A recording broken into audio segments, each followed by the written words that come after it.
Patrick, bonjour. Dis-moi, les tableaux électriques en 2022, c'est quoi? Durant les 30 dernières années, les tableaux électriques ont passablement évolué.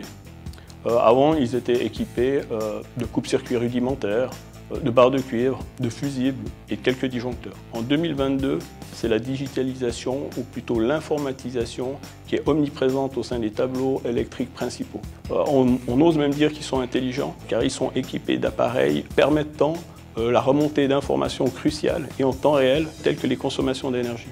En fait, c'est grâce à ce monitoring qu'on va pouvoir apporter à nos clients des véritables solutions de réduction et d'optimisation de leur consommation. Est-ce que tu te souviens de tes débuts dans le domaine des tableaux électriques? Quels souvenirs en gardes-tu?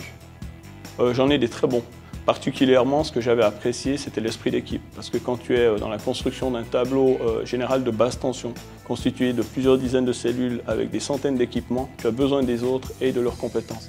En fait, c'est comme dit le proverbe, tout seul, on va plus vite, mais accompagné de bons collègues, on va plus loin. Et ce que j'avais aussi beaucoup apprécié, et là j'ai eu beaucoup de chance, c'est que j'avais des supérieurs qui m'avaient fait confiance et qui m'avaient donné ma chance, qui m'avaient permis d'évoluer au sein de la société. Le tableau électrique, est-ce que c'est un métier d'avenir? Oui, clairement.